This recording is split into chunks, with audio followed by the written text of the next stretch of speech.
They pushed my 8-year-old grandson into the frozen lake and laughed when he went under. I dove in after him without thinking.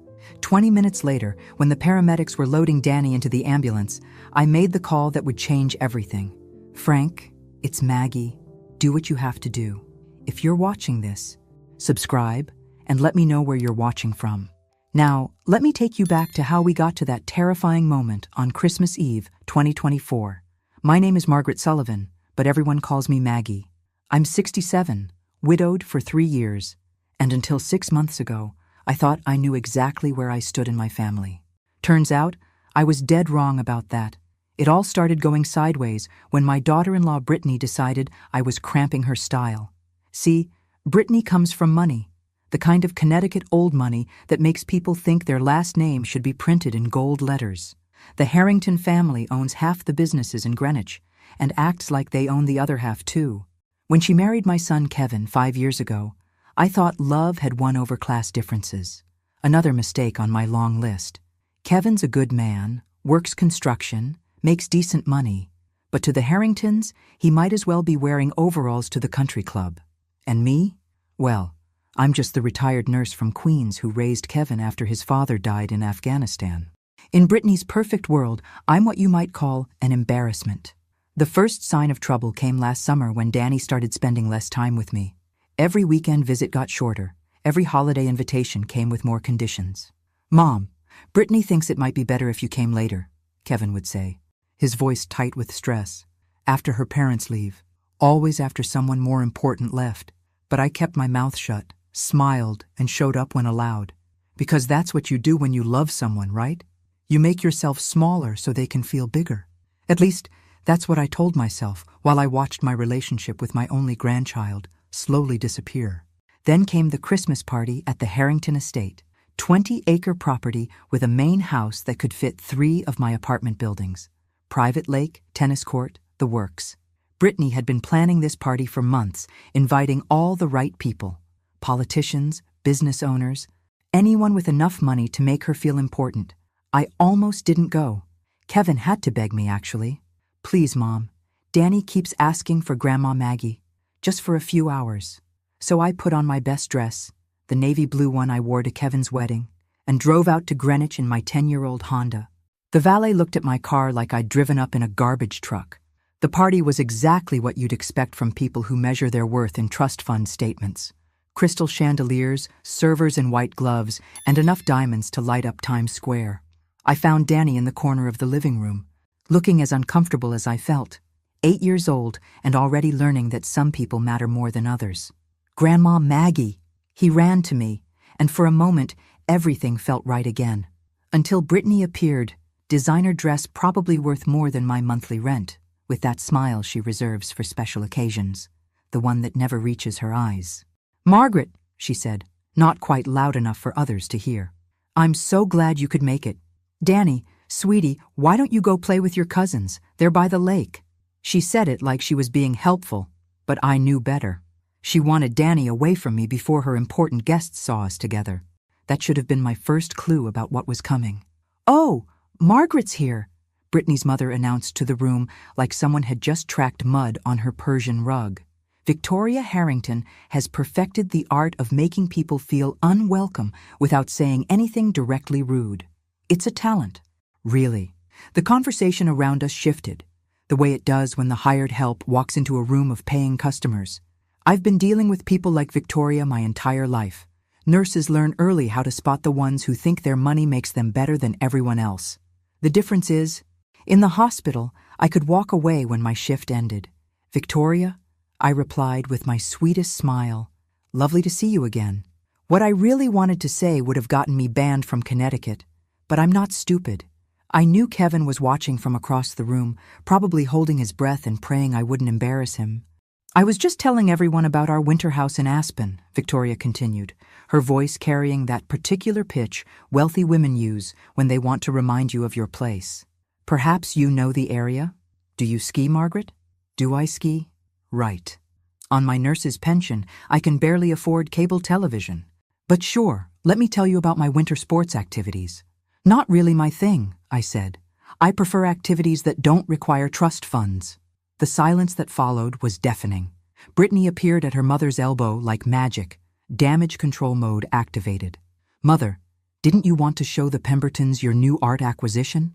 As Victoria glided away, shooting me a look that could freeze water, Brittany leaned in close.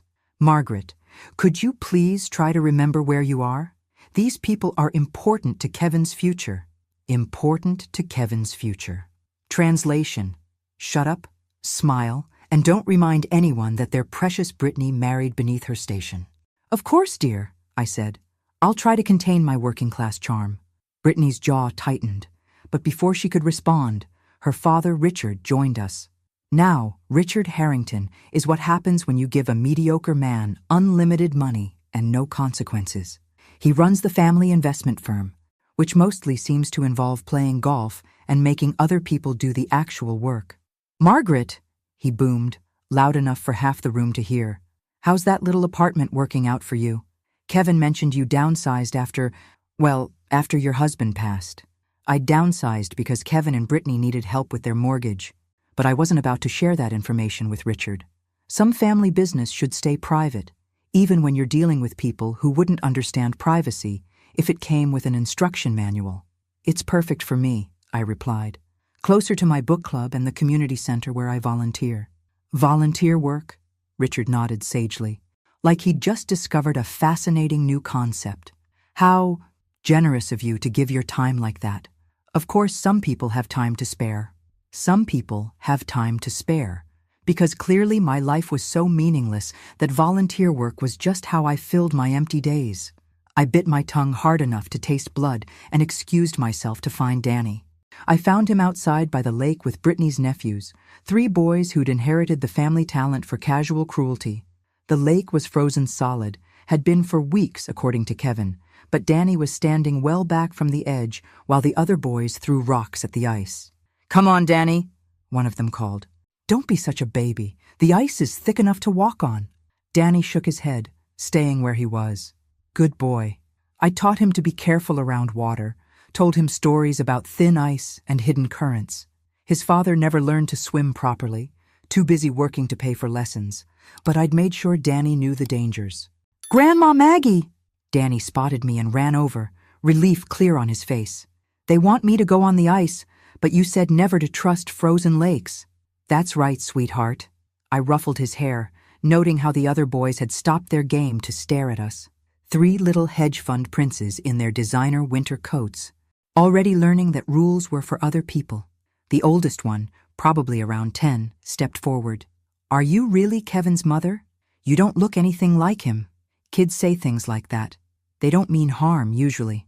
But when you add in the attitude these particular kids had been raised with, innocent questions become something else entirely. "I am," I said simply. "But you're so old. And your clothes are weird." "Brandon," Danny said quietly. "That's my grandma." "I know who she is," Brandon shot back. "My mom says she used to empty bedpans for a living."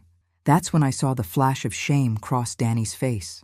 8 years old, and already learning to be embarrassed by his own family. Already starting to measure his worth against his cousin's trust funds and private school educations. "Your mother's right," I told Brandon calmly. "I was a nurse for 37 years. I took care of people when they were scared and hurting. What does your mother do for work?" Brandon looked confused, like the question had never occurred to him. "She doesn't work. She doesn't have to. How lucky for her." I put my arm around Danny's shoulders. "Come on, sweetheart. Let's go get some hot chocolate." As we walked back toward the house, I could hear Brandon telling the other boys that Danny's grandmother was just a nurse, like it was some kind of disease, the way kids do when they're repeating things they've heard adults say. That's when I knew tonight was going to end badly. The hot chocolate station was set up near the library, far enough from the main party that I could actually hear myself think. Danny clutched his mug with both hands, stealing glances toward the windows where his cousins were still playing by the lake. "Grandma Maggie," he said quietly. "What's a bedpan?" My heart clenched. "It's something nurses use to help patients who can't get out of bed. Nothing shameful about it, sweetheart. Taking care of people is important work." But Brandon made it sound. "Brandon doesn't know any better," I said, though we both knew that wasn't exactly true. Brandon knew exactly what he was doing. Children are incredibly good at picking up on adult attitudes, especially the ugly ones. Kevin appeared in the doorway, looking frazzled. "Mom, there you are. Brittany's looking for Danny. Something about a family photo." Family photo. Right. The annual Harrington Christmas portrait, where they'd pose Danny with all the other grandchildren and somehow managed to position me just outside the frame. Last year, I'd ended up standing behind a plant like hired help. "Can Grandma Maggie be in the picture too?" Danny asked hopefully. Kevin and I exchanged glances. "We'll see," Kevin said, which is parent speak for, "Absolutely not, but I'm not brave enough to say so." We made our way back to the main room, where a professional photographer was setting up an elaborate lighting system. The Harringtons don't do anything halfway, including family photos that will probably end up on Christmas cards sent to people they barely know. Brittany was directing the setup like a movie producer, positioning family members with military precision. Grandmother and Grandfather Harrington in the center chairs, of course. "Victoria, you stand behind Father's left shoulder. Richard, behind Mother's right. Children in front." She went through the entire extended family, every cousin and aunt and uncle, assigning everyone their proper place in the hierarchy. Kevin got positioned in the back row, next to Brittany's cousin who manages one of the family businesses. Danny was placed in front with the other grandchildren. I stood off to the side, waiting to see if I'd be included, or if this was another one of those immediate family-only situations that somehow always excluded me. "Margaret!" Brittany called out, like she'd just remembered I existed. "Could you help Mrs. Henderson with her coat? She's having trouble with the zipper." Help with coats. That was my role in this family. The help. Not grandmother, not family member, just someone to handle the tasks that were beneath everyone else. I watched the photographer start taking pictures while I fumbled with Mrs. Henderson's zipper, feeling like I was watching my family through a window. "All done," I told Mrs. Henderson, turning back to see if there might still be time for me to join the photo. "Perfect," Brittany announced. "I think we got some beautiful shots." "Thank you, everyone." Danny looked around the group, then spotted me, standing alone by the coat rack. "Wait," he called out. "Grandma Maggie wasn't in any pictures." The room went silent. 20 adults and half a dozen children, all staring at the 8-year-old who'd pointed out what everyone else was pretending not to notice. "Oh," Brittany said, her voice dripping with fake concern. "I'm so sorry, Margaret. We can take a few more with you included." But the damage was done. The professional setup was being broken down, family members were already starting to wander away, and everyone knew this was charity. The photographer snapped a few quick shots with me, awkwardly inserted into the group, but we all knew these weren't the photos that would end up framed on anyone's mantle. "There," Brittany said brightly. "All set." Danny slipped his hand into mine as the family dispersed. "I'm sorry, Grandma Maggie." "Nothing for you to be sorry about, sweetheart." But I was furious. Not just at Brittany, but at Kevin for standing there watching it happen. At myself for caring so much about being included in their perfect little family portrait. "Can I show you my new video game?" Danny asked, tugging on my hand. "Dad got it for me early for Christmas." Of course. Anything to get away from the fake smiles and designer clothing for a few minutes. We headed upstairs to Danny's temporary room. The Harringtons had set up guest rooms for the out-of-town family members staying over for Christmas. Danny's room was bigger than my entire living room, complete with a gaming setup that probably cost more than I spent on groceries in 6 months. "Look," Danny said, firing up some racing game. "You can pick any car you want." I settled into the chair next to him, grateful for his easy company. For 20 minutes, we raced digital cars around impossible tracks while Danny explained the various features with the patience of someone who genuinely wanted to share something he loved. "Danny!" Brittany's voice carried up the stairs. "Time to come down. The other children are going to roast marshmallows by the fire." "Can Grandma Maggie come too?" Danny called back. A pause. "I think she might be more comfortable visiting with the other adults." More comfortable, right. Because clearly I'd rather make small talk with people who treated me like I was invisible than spend time with my own grandson. Danny's face fell, and I could see him starting to understand how these things worked. "You go ahead, sweetheart," I told him. "I should probably head home soon anyway." "But you just got here." "I know." I hugged him tight, breathing in the scent of his shampoo and trying to memorize the feeling of his small arms around my neck. But sometimes grown-ups have to leave parties early. Because they don't want us there, Danny said quietly, out of the mouths of babes. 8 years old, and he already understood what it had taken me decades to admit to myself. I should have left then, should have kissed Danny goodbye, found Kevin to make my excuses, and driven back to Queens with what was left of my dignity intact. Instead, I made the mistake of stopping in the bathroom before heading out. The powder room was decorated like a magazine spread. Marble countertops, gold fixtures, and hand towels that probably cost more than my monthly grocery budget. I was washing my hands when I heard voices in the hallway outside. Brittany and her sister-in-law, Caroline, having the kind of conversation women have when they think no one's listening.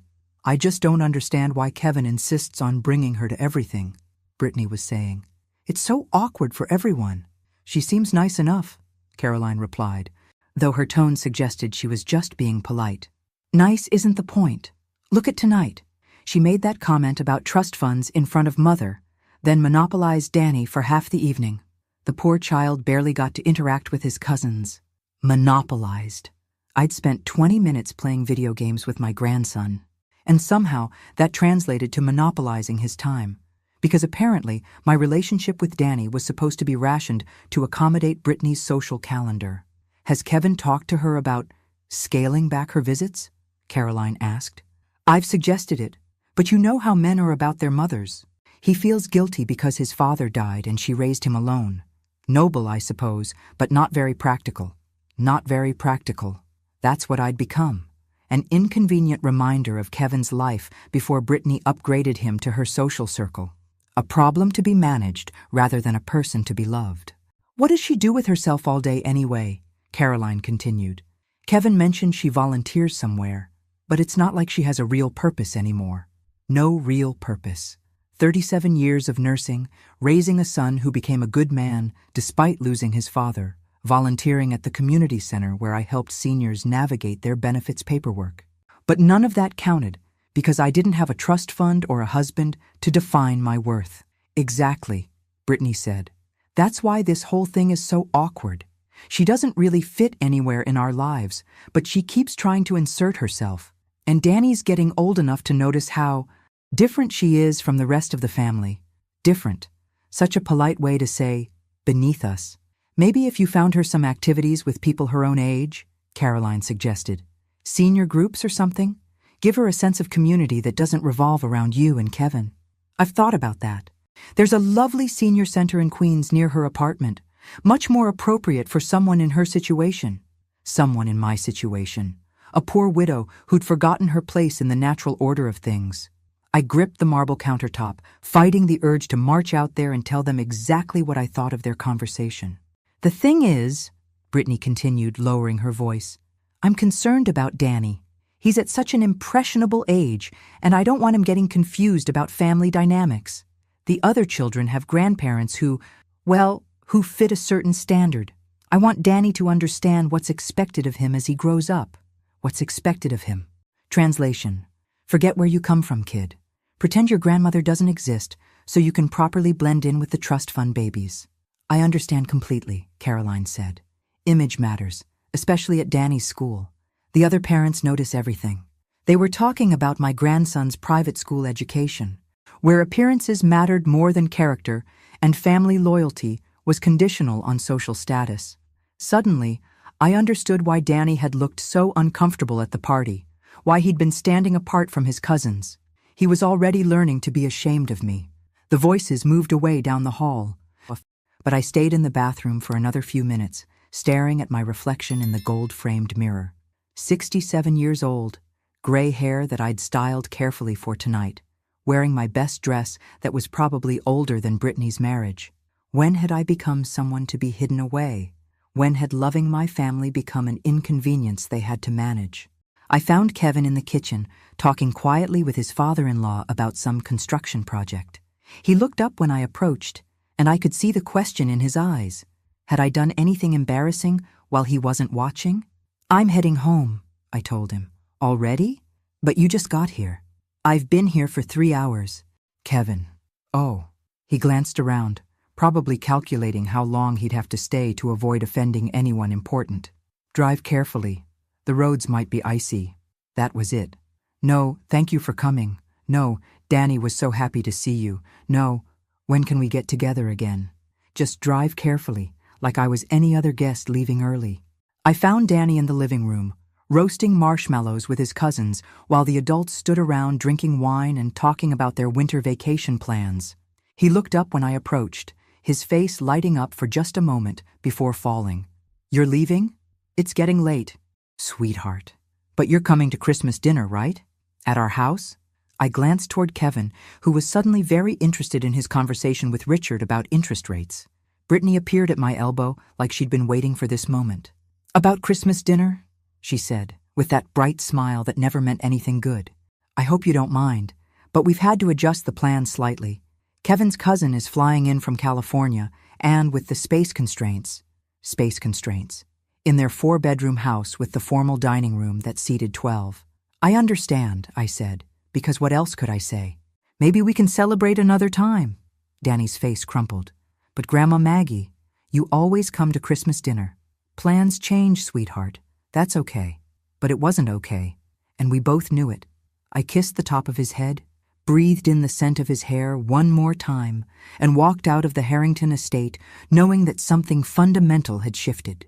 I just didn't realize how much until the next day. Christmas morning dawned gray and bitter cold, the kind of weather that makes you want to stay in bed with a book and a cup of coffee.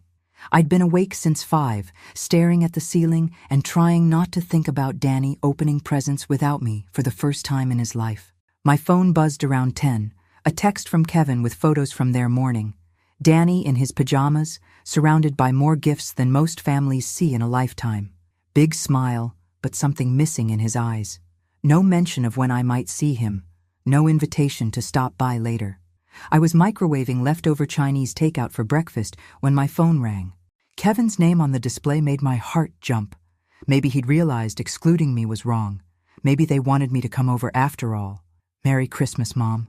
Merry Christmas, sweetheart. I tried to keep my voice light, normal. How's Danny enjoying his gifts? He's great. Listen, actually, that's why I'm calling. He's been asking about seeing you today, and I was wondering, would you be up for taking him for a few hours this afternoon? Brittany's family is coming over for dinner, and you know how it gets with all the kids running around. So I was good enough to babysit when the real family wanted him out of the way, but not good enough to be included in Christmas dinner. The irony would have been funny if it didn't hurt so much. Of course, I said. I'd love to spend time with Danny. Great. Could you pick him up around 2? Brittany wants to get the house set up before everyone arrives. Brittany wants, the most powerful phrase in Kevin's vocabulary these days. At exactly 2 o'clock, I pulled into their driveway. Kevin met me at the door, already dressed for company in his good slacks and the sweater Brittany had probably picked out for him. Danny's getting his shoes on, he said, not quite meeting my eyes. Just bring him back by 6, okay? We'll probably be sitting down to eat around then. 6 o'clock.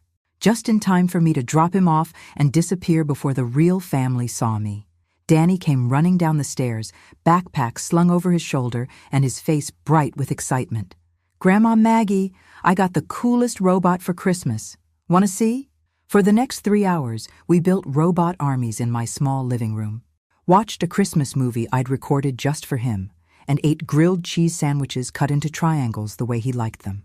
Normal grandmother things, the kind of simple time together that used to be taken for granted. Grandma Maggie, he said during the movie, why didn't you come to Christmas dinner? The question I'd been dreading. Well, sweetheart, sometimes families need to keep things small. But your family too. Yes, I am. I pulled him closer on the couch. And nothing will ever change that. Promise? Promise. At 5:45, I drove him back to Kevin's house. The driveway was full of expensive cars, warm light spilling from every window. Through the front window, I could see the dining room table set for 12, candles lit, everyone already gathering for their perfect family dinner. Kevin came out to get Danny, hovering by my car like he was afraid I might try to come inside. Thanks, Mom. He had a good time. We always do. I kissed Danny goodbye through the car window, watching as Kevin hurried him toward the house full of people who mattered more than I did. I was halfway home when my phone rang. Unknown number, but something made me answer. Is this Margaret Sullivan? Yes. This is Dr. Martinez at Greenwich Hospital. Your grandson Danny was brought in about 20 minutes ago. He's stable, but there's been an accident. The world tilted sideways. What kind of accident? He fell through ice into a lake, near drowning, possible hypothermia. His father listed you as an emergency contact. I was already turning the car around. I'm on my way. The drive back to Greenwich passed in a blur of panic and rage. Danny had fallen through ice. After I'd specifically taught him never to trust frozen lakes. After he'd been smart enough to stay away from the ice just last night. How had this happened? I found Kevin in the hospital waiting room, still in his Christmas dinner clothes, his face gray with shock. Brittany was there too, along with her parents and what looked like half the dinner party guests. Kevin, I grabbed his arm. What happened? The kids were playing outside after dinner. Danny and his cousins went down to the lake and... His voice broke. The ice gave way. He went under. Where were the adults? Inside. We thought they were just throwing snowballs or something. I looked at Brittany, who was crying prettily into a tissue while her mother rubbed her back. You let 8-year-old children play unsupervised near a frozen lake? It wasn't supposed to be dangerous, Brittany said defensively. The ice has been solid for weeks. Ice is never solid enough for children to play on unattended. Don't you think we feel bad enough? Richard Harrington stepped forward, his voice cold. This is hardly the time for blame. Isn't it? I turned back to Kevin. How did he get out? One of the other kids ran for help. By the time we got there, Kevin's hands were shaking. He was underwater. Victoria dove in and pulled him out. Victoria Harrington. The woman who'd made it clear all evening that I wasn't fit to breathe the same air as her precious family. She'd saved my grandson's life while I was home alone, eating leftover Chinese food and feeling sorry for myself. Where is he now? ICU. They're warming him up slowly, checking for brain damage from oxygen deprivation. Brain damage. The words hit me like a physical blow. Mrs. Sullivan? A doctor appeared at my elbow. You're Danny's grandmother? Yes. He's asking for you. As I followed the doctor down the sterile hospital corridor, I made a decision that would change everything. I pulled out my phone and dialed a number I hadn't called in 2 years. Frank Sullivan. Frank, it's Maggie. My voice was steady, but my hands were shaking. Do what you have to do. What's wrong? They almost killed my grandson. A pause. Then, I'll be there in the morning.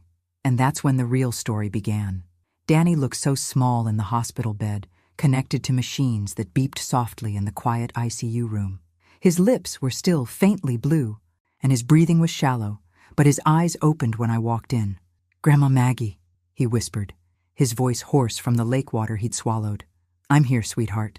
I took his hand, careful not to disturb the IV line. How are you feeling? Cold and scared. The doctors say you're going to be just fine.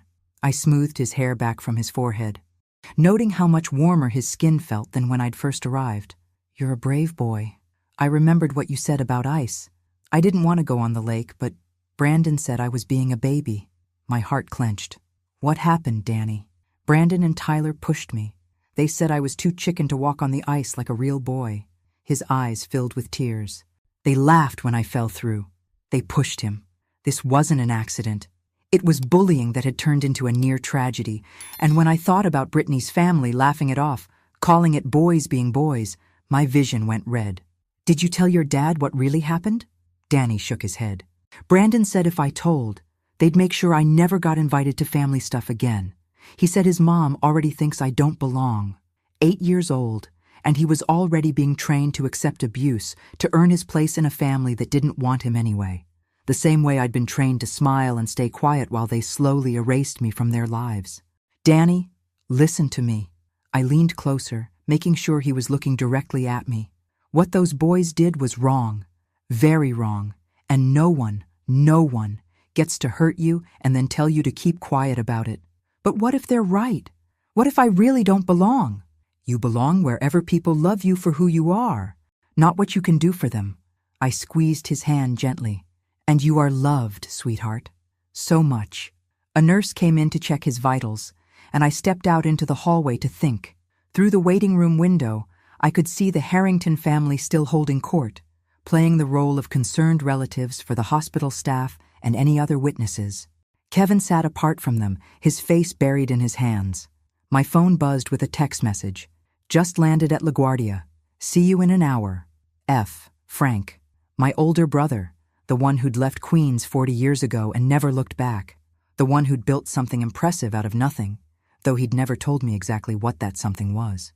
We'd grown apart over the years. Different worlds, different priorities.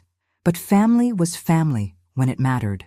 I'd called Frank because I needed someone who understood that money and power were just tools, and sometimes those tools were necessary to protect the people you loved. Someone who wouldn't tell me to turn the other cheek or make peace for the sake of family harmony. Someone who wouldn't let them get away with what they'd done. Maggie? Kevin appeared beside me, looking exhausted. The doctor says Danny can go home tomorrow if his tests stay normal. Good, that's good. I wanted to thank you for coming so quickly. I know today was complicated. Complicated. What a nice way to describe being excluded from Christmas dinner and then called in like hired help when tragedy struck. Kevin, we need to talk about what really happened. What do you mean? It was an accident. Danny told me his cousins pushed him onto the ice, that they were bullying him.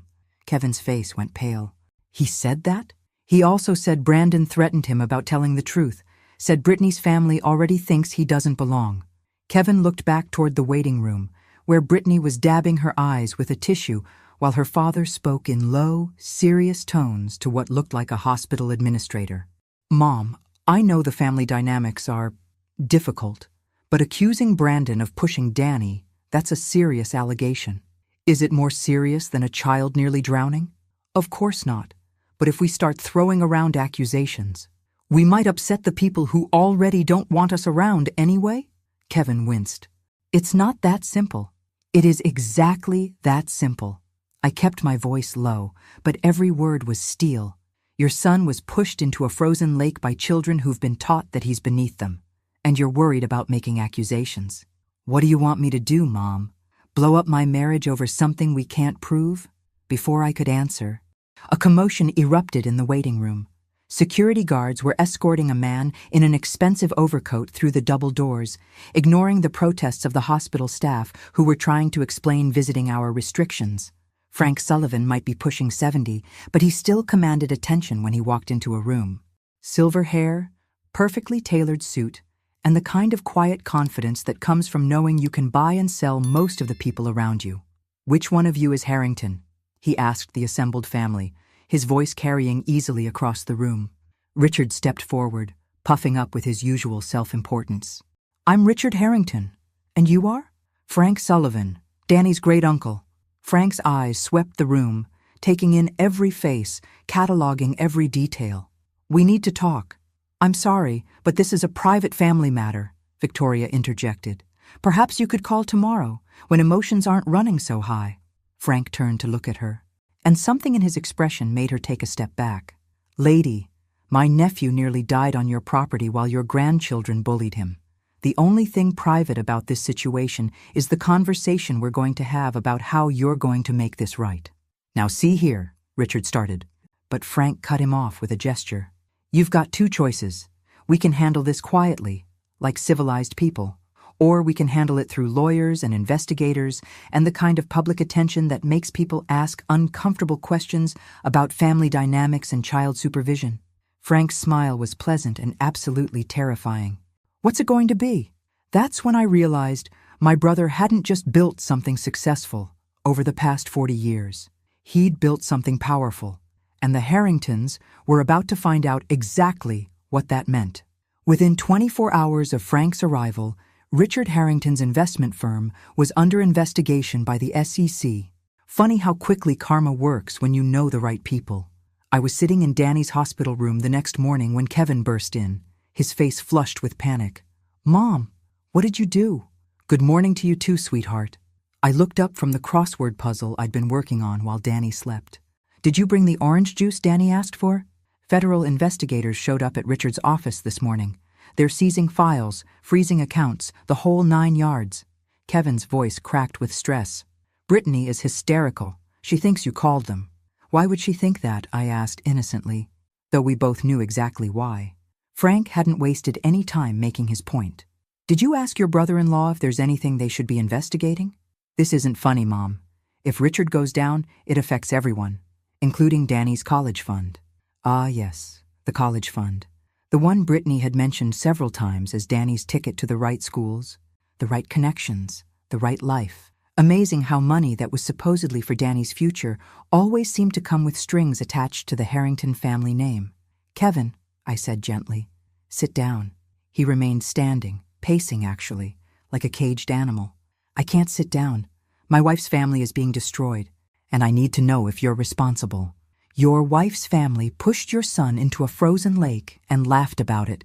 It was an accident. Was it?" I folded the newspaper carefully, taking my time, because Danny told me a very different story. "Would you like to hear it?" Kevin's pacing stopped. For the first time since he'd rushed into the room, he actually looked at his son lying in the hospital bed. Danny's color was better this morning, but he was still connected to monitors, still recovering from hypothermia and near drowning. What did he say? That Brandon and Tyler pushed him onto the ice, that they called him names and told him he was too chicken to walk on the lake like a real boy, that when he fell through, they laughed. I stood up, moving closer to Kevin. That Brandon threatened him about telling the truth, said his mother already thinks he doesn't belong. Kevin sank into the chair like someone had cut his strings. "Jesus! Your son was bullied and nearly died because of it, and your first concern is protecting the people who bullied him. That's not—" Kevin started, then stopped, because we both knew it was exactly that. "Kevin, I need you to understand something." I sat down across from him, making sure he was looking directly at me. "For 2 years, I've watched you choose Brittany's comfort over Danny's well-being. I've watched you exclude me from family events, minimize my relationship with my grandson, and turn me into a convenient babysitter who disappears when the important people show up." "Mom, I'm not finished." My voice stayed calm, but there was steel underneath. "I've bitten my tongue through countless humiliations because I thought keeping the peace was more important than my dignity. But when they hurt Danny, when they nearly killed him and then tried to cover it up, that was the line. So you called Uncle Frank? The uncle I haven't seen in 15 years? I called the one person I knew who wouldn't tell me to forgive and forget. What did you tell him?" Before I could answer, Frank himself appeared in the doorway. He'd traded yesterday's overcoat for a more casual look, khakis and a sweater that probably cost more than Kevin made in a week, but approachable enough for a hospital visit. "Morning, nephew." Frank's smile was warm, genuinely affectionate. "How's our boy doing?" "Uncle Frank." Kevin stood up awkwardly, like a teenager caught doing something wrong. "I didn't know you were still in town. Wouldn't leave without making sure Danny's okay." Frank moved to the bedside, studying the monitors with the sharp attention of someone who'd spent time in hospitals before. "Kids are resilient. He'll bounce back." "Frank," Kevin said carefully, "there's something I need to ask you." "Ask away." "Did you have anything to do with what's happening to Richard's business?" Frank turned from the monitors to look at Kevin directly. "Son, I've been doing business in New York for 40 years. When someone hurts my family, I make phone calls. Sometimes those phone calls lead to other people making phone calls. Sometimes those phone calls lead to people asking questions that should have been asked a long time ago. So you did call the SEC. I called some friends who care about financial crimes. What they chose to do with the information I shared is their business." Frank's expression hardened slightly. "But let me ask you something, Kevin. When your son told you his cousins pushed him into that lake, what did you do about it?" Kevin's face flushed. "It's complicated." "No, it's not. Someone hurt your child. You either protect him or you don't. There's no middle ground. You don't understand the situation." "I understand perfectly." Frank moved closer to Kevin, and suddenly the room felt smaller. "You married into money, and you're afraid that standing up for your son will cost you access to that money. You've confused being accepted by your wife's family with being loved by them." The words hit Kevin like a slap. "That's not fair." "Fair?" Frank's voice was quiet. "Dangerous. You want to talk about fair? How about a 67-year-old woman spending Christmas alone because her son is too worried about offending his in-laws to include his own mother? How about an 8-year-old boy learning to be ashamed of his grandmother because she doesn't drive the right car or wear the right clothes? You don't know what you're talking about. I know exactly what I'm talking about. I know what it looks like when people mistake money for worth, when they think their zip code makes them better than everyone else." Frank's eyes glittered with something that might have been anger or might have been satisfaction. And I know what happens when those people discover that money only protects you if you've earned it honestly. What's that supposed to mean? It means your father-in-law has been running a Ponzi scheme for the better part of a decade. It means he's stolen money from pension funds and charity organizations to maintain his family's lifestyle. It means when the investigation is over, the Harrington name won't be worth the paper it's printed on. Kevin went white. That's impossible.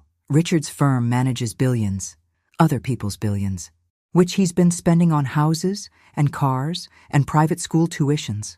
Frank shrugged. Amazing what you can find when you know where to look. Grandpa Frank? Danny's voice was small, drowsy. You're here. Frank's entire demeanor shifted, the hard edges melting away as he turned to his great-nephew. Hey there, kiddo. How are you feeling? Better, warmer. Danny struggled to sit up, and Frank helped him adjust his pillows. Dad looks upset. Your dad's just worried about you, Frank said gently. Adults worry about a lot of things that don't really matter. Are you going to stay for a while? As long as you need me to. Danny smiled. The first real smile I'd seen from him since the accident. And Kevin, watching his son's face light up at his uncle's attention, finally began to understand what he'd been too afraid to see. Some things mattered more than money. By the third day, the story had hit the local news. Prominent Greenwich investment firm under federal investigation. Brittany's world was crumbling in real time, and she was taking it about as well as you'd expect from someone who'd never faced consequences before. I was in Danny's room when she arrived, her designer clothes replaced by yoga pants and a sweatshirt that probably cost more than my monthly rent. Her eyes were red-rimmed and wild, the perfect composure finally cracked. This is your fault, she said without preamble, pointing an accusatory finger at me. You called your brother, and now everything is ruined. Brittany, Kevin warned from his position beside Danny's bed. Not here. Yes, here. She whirled on him. Do you understand what's happening? My father could go to prison. My family's reputation is destroyed. Danny's trust fund is gone. Our house might be seized as an asset. Danny's trust fund? I asked mildly. The one funded by stolen money? Allegedly stolen, she snapped. And even if it's true, that doesn't give you the right to destroy our lives. I didn't destroy anything. Brittany, I just stopped pretending not to see what was already there. You vindictive old witch, you never liked me, never gave me a chance. I gave you 5 years of chances. I kept my voice level, though inside I was seething. I smiled when you excluded me from family photos. I said nothing when you relegated me to babysitting duty while treating me like hired help. I bit my tongue when you taught my grandson to be ashamed of his own family. I never taught him that. You taught him that love comes with conditions, that acceptance depends on having the right clothes, the right connections, the right amount of money in the bank. I gestured toward Danny, who was watching this confrontation with wide eyes. Look at him, Brittany. Really look at him. Do you see fear in his face? She glanced at Danny, then quickly away. Because yes, there was fear there. The kind of fear children develop when they live in households where anger explodes without warning, where security depends on keeping the wrong people happy. Mom's just upset, Kevin said quietly to Danny. Everything's going to be okay. Is it? Brittany laughed, a bitter sound with no humor in it. Kevin, my father is facing 30 years in federal prison. The house we can't afford without family help is going to be repossessed. Danny's private school tuition for next year? Gone. The life we've built together? Finished. The life you built on stolen money, I corrected. The life we built together, she repeated, ignoring me completely. And now it's all gone because she couldn't mind her own business. Danny almost died, Kevin said, his voice stronger than I'd heard it in years. Our son nearly drowned because your family's children bullied him onto thin ice. It was an accident. No, it wasn't. Kevin stood up, moving closer to his wife. I talked to Brandon yesterday, Brittany. Really talked to him. Without you or your parents coaching him, he told me exactly what happened. The color drained from Brittany's face. What did he say? That he and Tyler pushed Danny onto the ice because they wanted to see if he was brave enough to be part of the family. That when he fell through, they thought it was funny until they realized he wasn't coming back up. Children say things when they're scared. He also told me that your mother coached him to say it was an accident. That she told him if anyone asked, Danny slipped while they were throwing snowballs. Silence filled the room like a toxic gas. Danny had gone very still in his hospital bed, his eyes moving between his parents as the truth finally came to light. "Brittany," I said gently, "sit down." "I don't want to sit down." "Sit down anyway." Something in my tone made her comply, sinking into the chair by the window. "How long have you known about your father's business?" "What?" "The Ponzi scheme. The stolen money. How long have you known?" Her face crumpled. "I didn't know." "Not exactly. I mean, I knew there were irregularities, questions from investors. But Daddy said it was just bureaucratic nonsense. Regulatory harassment. When did you first suspect?" "Last year. Maybe 2 years ago. The accountant started asking questions about certain transactions, and Daddy had to find a new firm." Her voice was barely above a whisper. "But I hoped. You hoped you could keep living the lifestyle without asking too many questions about where the money came from." "Yes." The word came out like a confession. "Broken and ashamed." "And Kevin? Did you tell him about your suspicions?" "No, I couldn't. If he knew, he might have made me choose between his family and mine." "So you chose for him. You chose to protect your father's crimes over your husband's right to know he was benefiting from stolen money. It wasn't supposed to go on this long. Daddy said he could fix it, make the books balance again, by stealing more money from more victims." Brittany broke then, sobbing into her hands like the child she'd never really stopped being. A 32-year-old woman who'd built her entire identity around Daddy's money and social status, and now both were gone. "I'm sorry," she cried. "I'm so sorry about Danny, about excluding you, about all of it. I was scared of losing everything, and I thought if I could just maintain the right image. You thought you could make your shame disappear by passing it down to the next generation," I said. "You thought if Danny learned to be embarrassed by his background, maybe you could forget yours too." "What background?" "I'm a Harrington. Honey, your great-grandfather was a plumber from the Bronx who got lucky in real estate. Your family's been pretending to be old money for about 40 years. Frank's voice came from the doorway, where he'd been listening to the entire conversation. "It's all public record if you know where to look." Brittany stared at him in shock. "That's not true." "Afraid it is. Angelo Harrington, born in the Bronx in 1923, started a plumbing business that did well enough to buy some rental properties. His son Richard got fancy ideas about joining high society and built a whole mythology around the family name." Frank stepped into the room, his expression almost gentle. "Nothing wrong with that, by the way. Lots of families reinvent themselves. The problem comes when you start believing your own mythology. You're lying. Bank records don't lie, sweetheart. Neither do immigration documents or birth certificates." Brittany looked around the room, at Kevin's stunned face, at Danny's confused expression, at me sitting calmly in my chair. "Everyone knew?"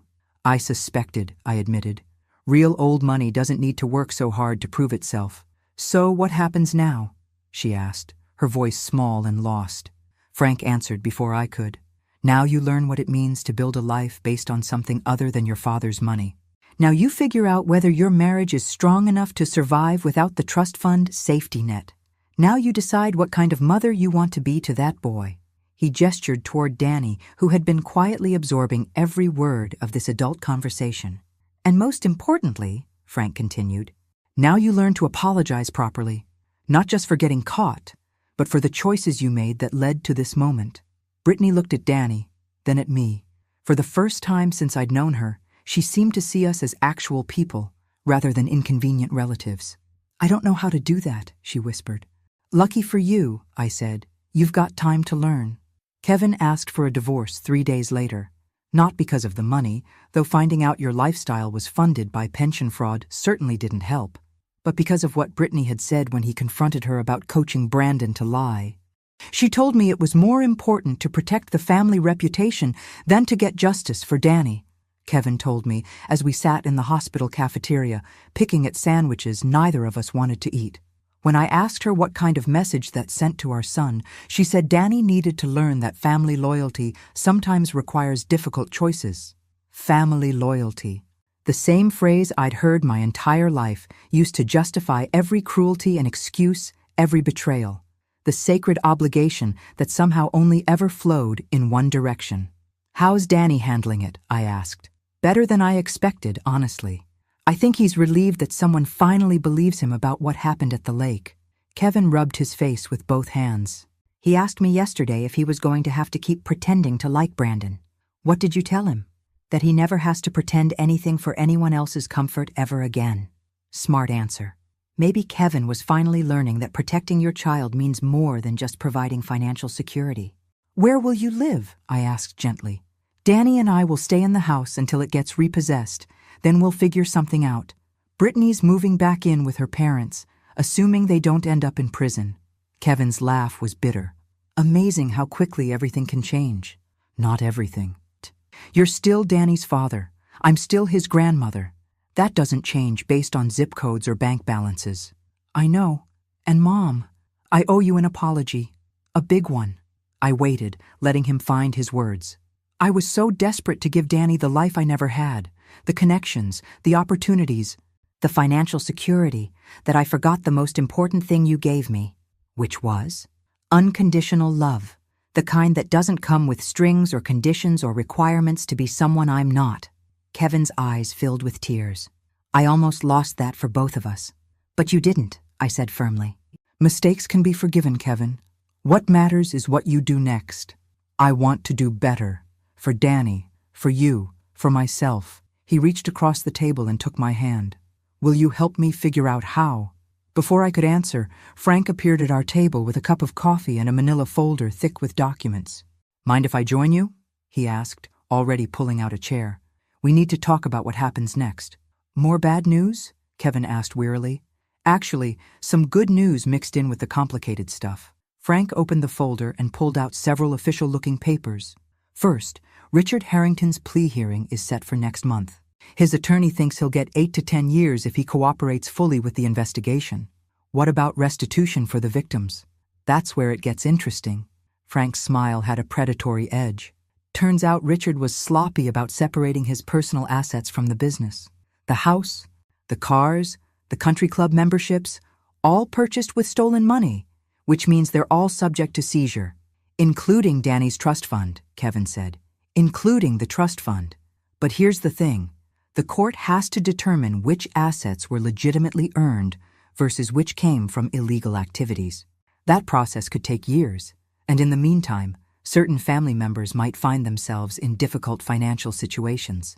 Kevin frowned. "What are you getting at, Uncle Frank?" Frank pulled out another document.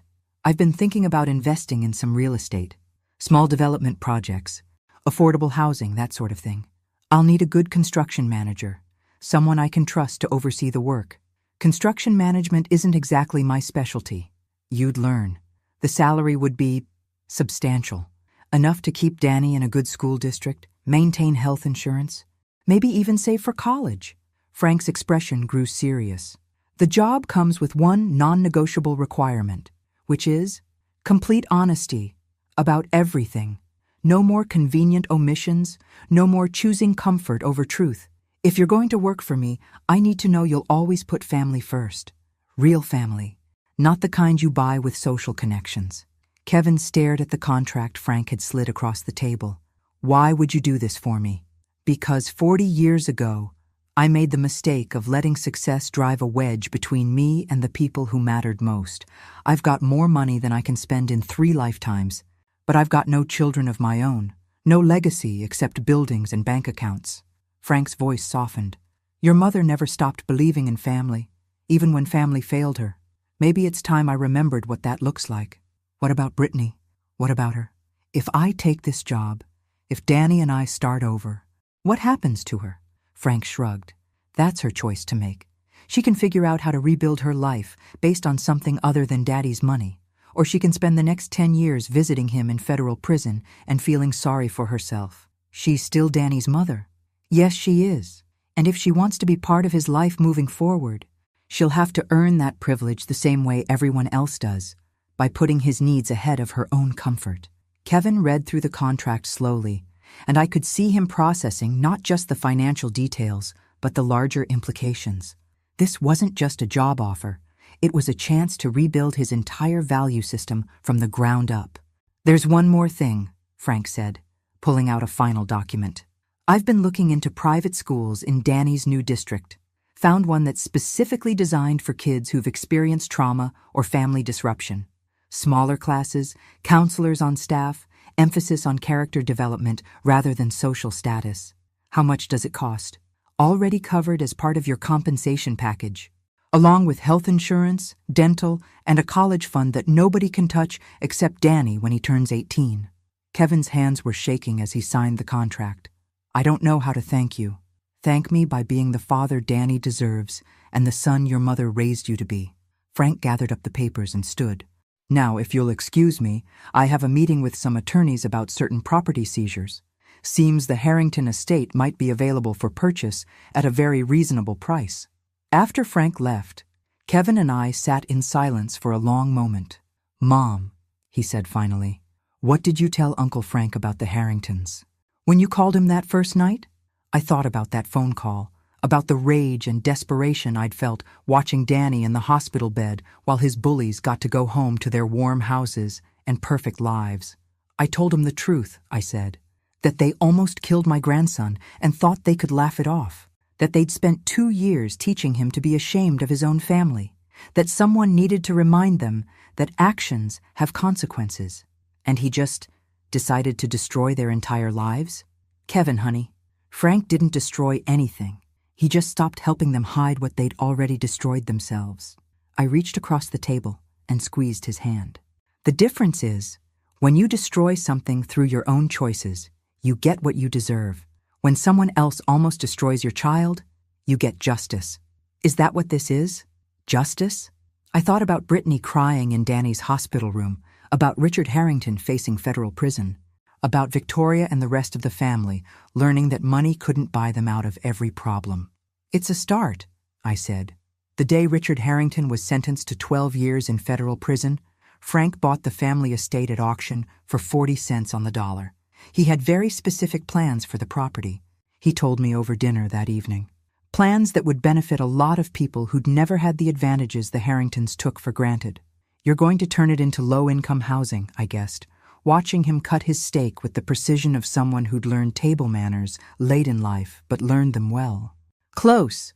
I'm going to turn it into a community center, an affordable housing complex for single parents and their children.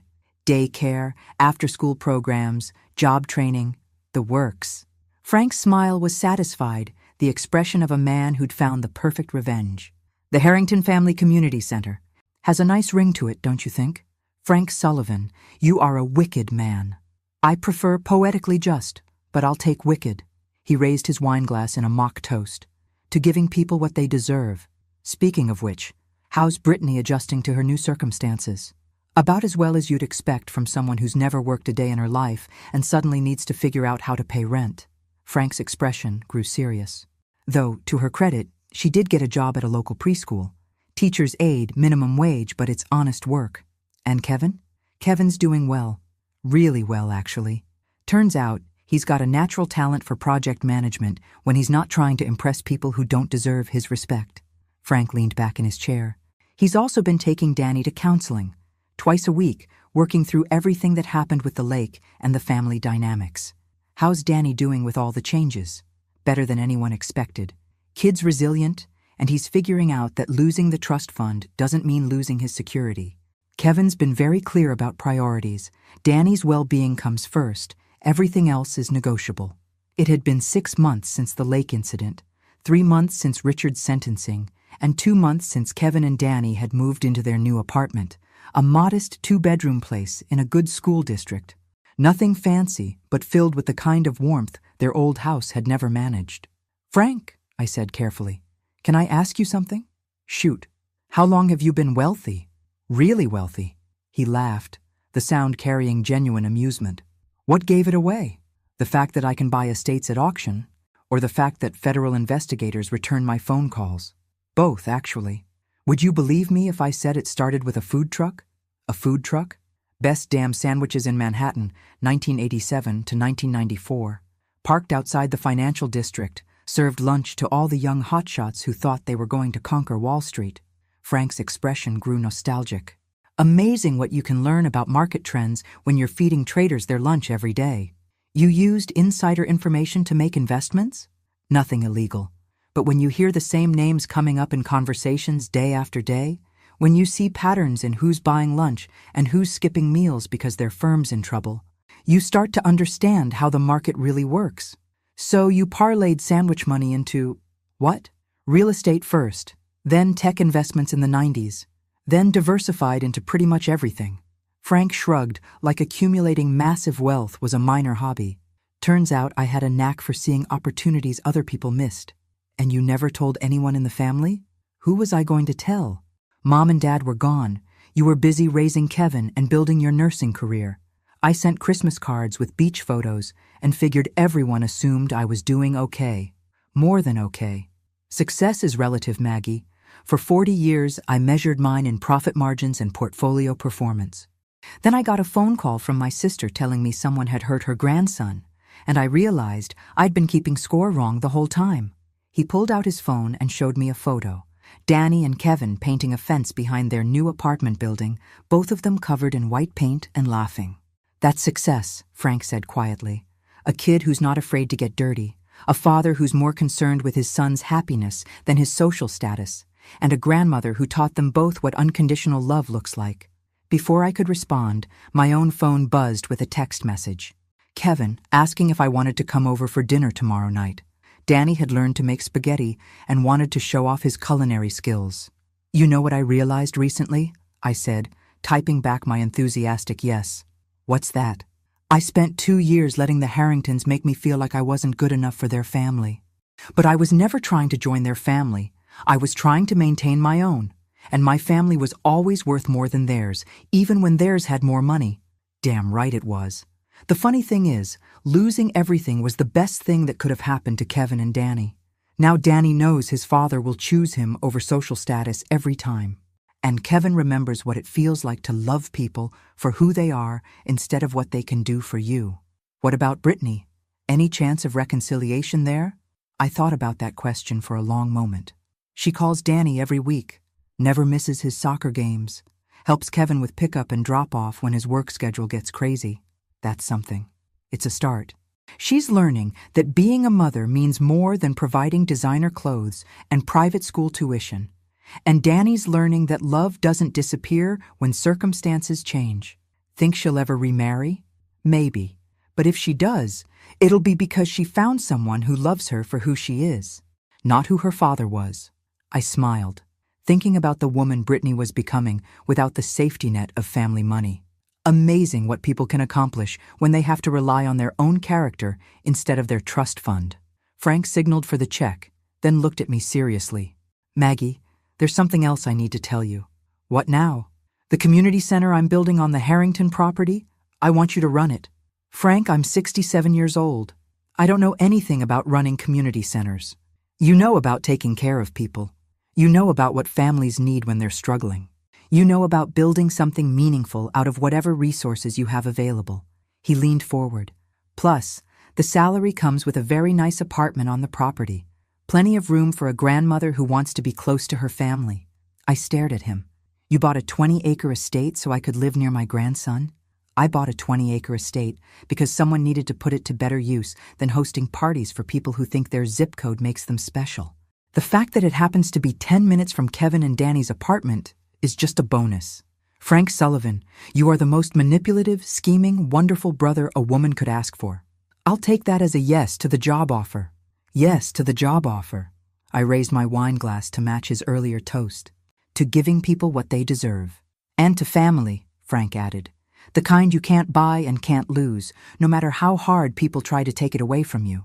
As we clinked glasses, I thought about the past 6 months, the fear and anger and heartbreak, but also the discovery that some bonds are stronger than social pressure or financial manipulation.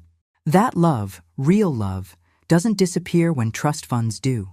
That sometimes losing everything is exactly what you need to find what was missing all along. 1 year later, I stood in the main hall of the Harrington Family Community Center, watching Danny help other children plant vegetables in the new community garden. The irony wasn't lost on me. The same property where he'd nearly drowned was now the place where he was learning to help things grow. "Grandma Maggie," he called out, dirt streaked across his cheek and genuine joy lighting up his face. "Look how big the tomatoes are getting. Beautiful work." "Sweetheart," I called back, thinking about how different he looked now. Confident, secure, unafraid to get messy or make mistakes. The anxious child who'd worried about fitting in with his cousins had been replaced by a boy who knew exactly where he belonged. Kevin appeared beside me, followed by Brittany. Their relationship remained complicated, officially divorced, but genuinely committed to co-parenting Danny well. Brittany had changed more than anyone over the past year. The entitled princess gradually replaced by a woman learning to measure her worth in something other than her father's money. "How's the job at the preschool going?" I asked her. "Better than I expected," she admitted. "Turns out I actually like working with children when I'm not trying to use them as social accessories." "And the apartment?" "Small but sufficient. Danny likes having his own room when he stays with me, and I'm learning to cook actual meals instead of ordering from restaurants." Brittany's smile was self-deprecating but genuine. "Amazing what you can accomplish when you have to rely on yourself instead of Daddy's credit cards." "Any regrets?" She considered the question seriously, watching Danny laugh with his new friends. "About the money? About the big house and the country club lifestyle? Not really. I miss the security, but I don't miss the person I was when I had it." "What do you miss?" "The certainty, I guess. When everything was decided for me, where to live, which schools were acceptable, who we should associate with, I never had to figure out what I actually wanted." She paused. "Turns out figuring that out is harder than I expected, but also more rewarding." Frank joined our small group, carrying a clipboard and wearing the satisfied expression of someone whose plans were coming together exactly as intended. "How are we doing on the enrollment numbers?" Kevin asked. "Better than projected. We've got a waiting list for the daycare. The job training programs are at capacity, and the community garden has more families wanting plots than we have space for." Frank grinned. "I'm thinking about expanding onto the back 40 acres. More housing? Senior living. Affordable apartments for older adults who want to age in community rather than isolation." Frank glanced at me meaningfully. "Might be nice to have some experienced residents who understand what it means to build something from nothing." I knew what he was really asking. Whether I'd be interested in helping design programs for seniors who'd been displaced by family dynamics or financial pressures, people like myself who'd learned late in life that starting over was possible at any age. "I think that's a wonderful idea," I said. "Speaking of which," Brittany said quietly, "there's something I need to say to all of you." We turned to look at her, and I could see her gathering courage for whatever she was about to reveal. "I've been thinking about what happened that night at the lake," about the choices I made, the things I taught Danny about family loyalty and keeping secrets." Her voice was steady, but heavy with genuine remorse. "I realized that I wasn't just protecting my father's reputation. I was teaching my son that love comes with conditions, that acceptance requires performance." "Brittany," Kevin started, but she held up a hand. "Let me finish. I want Danny to know that what happened wasn't his fault, that when adults fail to protect children, the responsibility lies with the adults, not the children." She looked directly at me. "And I want him to know that real family, the kind worth having, doesn't require anyone to make themselves smaller to fit in." "That means a lot," I said simply. "It's not enough, though. Words aren't enough." Brittany pulled out a manila envelope, similar to the ones Frank was always carrying around. "I've been working with a lawyer to establish something called the Danny Sullivan Foundation. Money from the sale of my personal assets, jewelry, art, things I could liquidate without affecting the federal investigation." "A foundation for what?" "Anti-bullying programs in schools. Specifically focused on helping children from different socioeconomic backgrounds learn to respect each other rather than using family money as a measure of worth." Brittany's smile was shaky but determined. "It's not much, maybe enough to fund programs in a dozen schools, but it's something." Kevin stared at her in amazement. "Brittany, you didn't have to." "Yes, I did. I needed to do something that would help other families avoid what we went through. And I needed Danny to see that when we make mistakes, we try to fix them rather than just apologizing and moving on."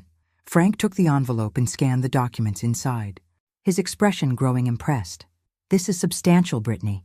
You're talking about giving away everything you managed to keep from the asset seizure. Everything except what I need for basic living expenses and Danny's visits. She shrugged. Turns out I don't need much when I'm not trying to maintain an image that was built on lies anyway.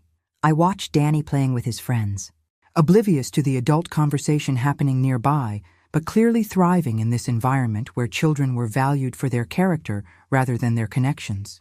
Then I looked at his parents, Kevin, who'd learned to choose integrity over social climbing, and Brittany, who was slowly rebuilding herself from the ground up.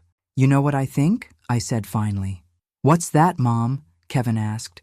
"I think Danny is the luckiest boy in the world, not because of trust funds or private schools or big houses, but because he's got a family that's finally learning what really matters."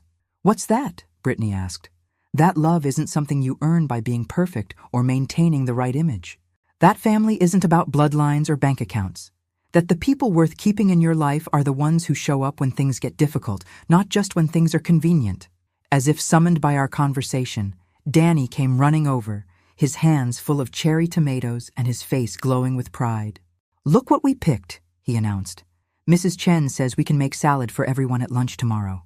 "That sounds perfect, sweetheart," I said, accepting a slightly dirt-covered tomato and taking a bite. "Tastes like success."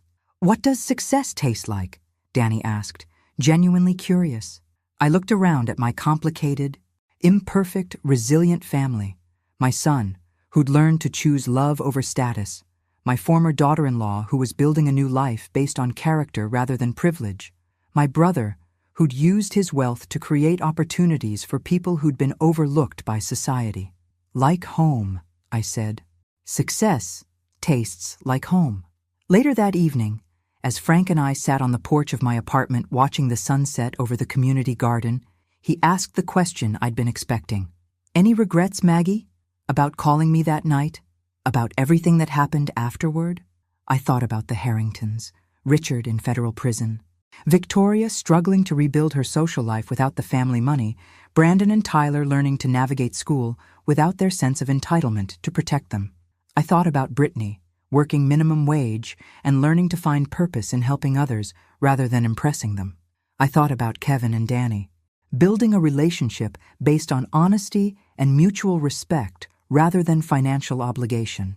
I thought about myself running a community center at 68 years old and discovering that starting over could mean moving forward rather than just surviving. "Not one," I said finally. "Sometimes the best thing that can happen to a family is losing everything that was keeping them from seeing each other clearly, even if it means some people get hurt in the process." Frank, those people were already hurting others. They just didn't care because the others weren't important enough to matter. I smiled, thinking about Danny's laughter echoing across the garden where he'd once nearly died. Sometimes justice looks like punishment, and sometimes it looks like giving people the chance to become who they were meant to be all along. And sometimes it looks like a 67-year-old woman who refuses to let anyone teach her grandson that love comes with conditions. "Especially that," I agreed. The sun set behind the trees that had once been part of the Harrington estate, painting the sky in shades of gold and amber. Somewhere in the distance, I could hear children playing, families gathering for dinner, people building community in a place that had once been designed to exclude them. It was, I thought, exactly what justice should look like. Now, I'm curious about you who listened to my story. What would you do if you were in my place? Have you ever been through something similar? Comment below and let me know where you're watching from. And meanwhile, I'm leaving on the final screen 2 other stories that are channel favorites, and they will definitely surprise you. Thank you for watching until here. Thanks for listening. Don't forget to subscribe and feel free to share your story in the comments. Your voice matters.